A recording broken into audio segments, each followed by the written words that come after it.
முட்டை கிரேவி செய்ய போகிறோம். முட்டையை ஃபஸ்ட்டு அவிச்சு எடுத்துக்கலாம்.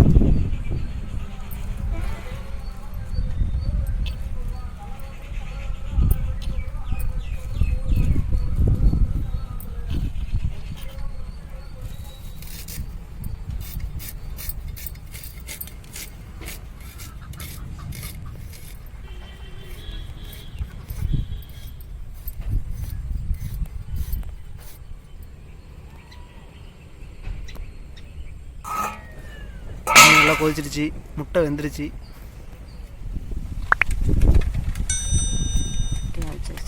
முட்டை வைக்கிறதுக்கு முதல்ல மல்லாட்டை எண்ணெய் ஊற்றிக்கலாம். கிராம்பு பட்டை மசாலா எடுத்து போட்டுக்கலாம். பெருஞ்சீரகம், வெங்காயம் போட்டுக்கலாம். பச்சை மிளகா, கருவேப்பிலை எல்லாத்தையும் போட்டு தாளிச்சிக்கலாம்.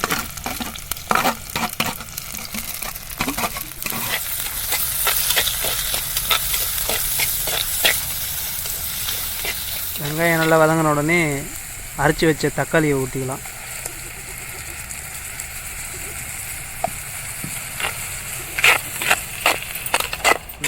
போட்டுக்கலாம்.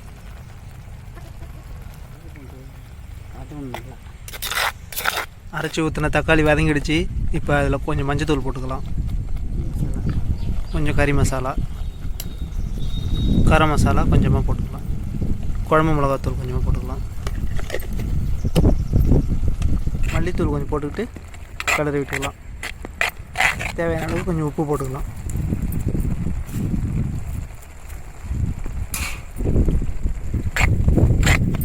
கிரேவி நல்லா வதங்கிடுச்சு. கொஞ்சம் தண்ணி ஊற்றிக்கலாம். போதும், கொஞ்சமாக நம்ம தேவையான அளவு இந்த கிரேவி கொதித்து வந்தோடனே நம்ம வேவிச்சு வச்ச முட்டையை போட்டுக்கலாம். வேவிச்ச முட்டையை இப்போ நம்ம தோலை வச்சுக்கலாம்.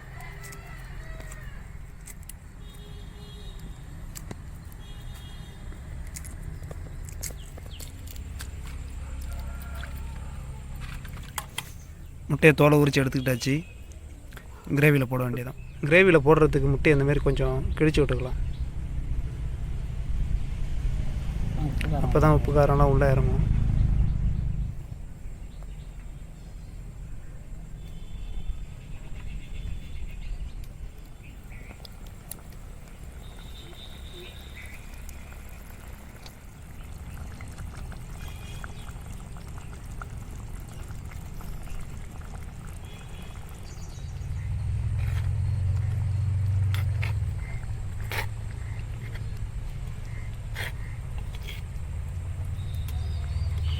நல்லா முட்டை கிரேவி கொதிச்சு வந்துருச்சு. இன்னும் கொஞ்சம் கொதிச்ச உடனே இறக்கிடலாம். நல்லா கொதிச்சு வந்துருச்சு, இறக்கி பரிமாற வேண்டியதான்.